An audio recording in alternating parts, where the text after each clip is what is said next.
In honor of the King holiday, I thought I'd talk about the Negro dream.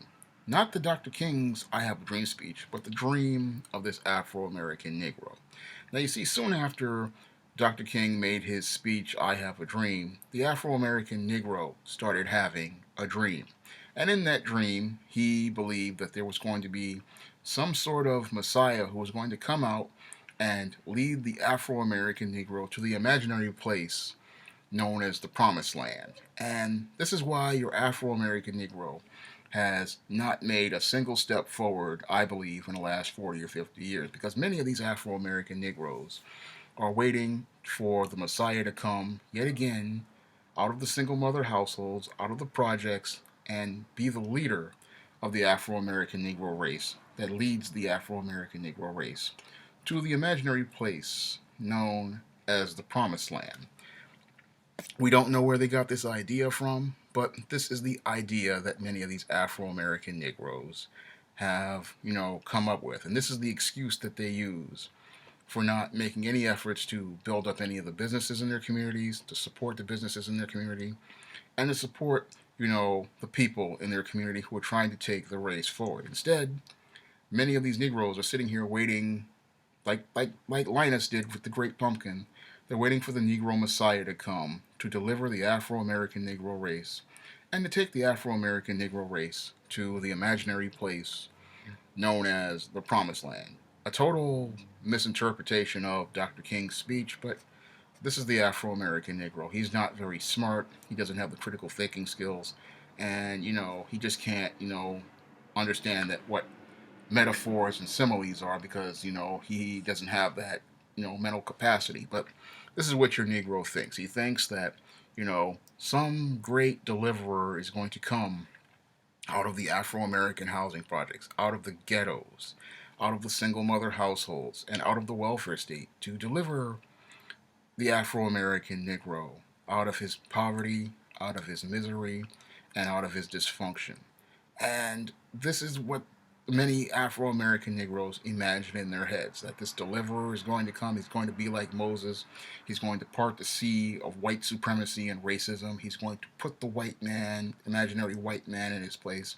He's going to bring him down to his knees. And then they will be able to create a black America that is just and perfect and right. But when you apply logic to these, delusions of grandeur, you start to see that the Afro American Negro is pretty much he's insane because how can you have how can you achieve these goals because they're not achievable? I mean, the whole idea of the Negro, trying to achieve waiting for a Messiah to come to deliver him when all the resources and tools are right there for him to create his own promised land in his own neighborhood. They're right there in front of him, but he refuses to take them. Instead, he continues to sip the poison Kool-Aid from the cracked purple pup of the DNC, believing that, you know, this welfare state, is going to, eventually take him to the promised land. And you sit there and you go, how can the welfare state take you to the promised land when the welfare state, you know, is a perpetual system of poverty, crime, unemployment, and misery for the Negro? So how is that going to take him to the promised land? But the Negro still believes that the deliverer is going to come out of the single mother households and out of the housing projects to come and deliver him and take him to the promised land. Meanwhile, his very own neighborhood is being gentrified by the same white liberals who are deciding to, work towards building a neighborhood, their neighborhood, on his neighborhood, on the ruins of his neighborhood, because all he did was sit there, waiting, hoping, wishing, and praying for the Messiah to come to deliver him and take him to the promised land. All this gentrification goes on, which is not really gentrification because basically this Negro just did not make any efforts to do any work in 40 years. Instead, he just sat there, you know, spending his money trying to chase big butt women, buying luxury cars, and living like a baller, and waiting and still, hoping, wishing, and praying that the Messiah would come and take him to the promised land. Well, I have this to say to the Negro: the promised land was back there back in the 1960s, and you had the opportunity to build your community into a promised land back in the 1960s. But no, the Afro-American Negro, because he's so caught up in the rhetoric of Dr. King's speech, believed the poisoned ideology of integration, bought into that, went to give his money to the same racists who would not let him sit at a Woolworth counter or buy a Barney suit, made those people wealthy at his own expense, and now he is on the cusp of extinction as those same liberals he trusted are now planning on moving into his neighborhood and so-called gentrifying it, but in actuality, this Negro did nothing for 40 years because he's still sitting here hoping, wishing, and praying that this Negro Messiah will come and deliver him from his oppression, from white supremacy, from racism, and will take him to the imaginary place known as the Promised Land. And the Negro wondering, how is he going to get to the Promised Land?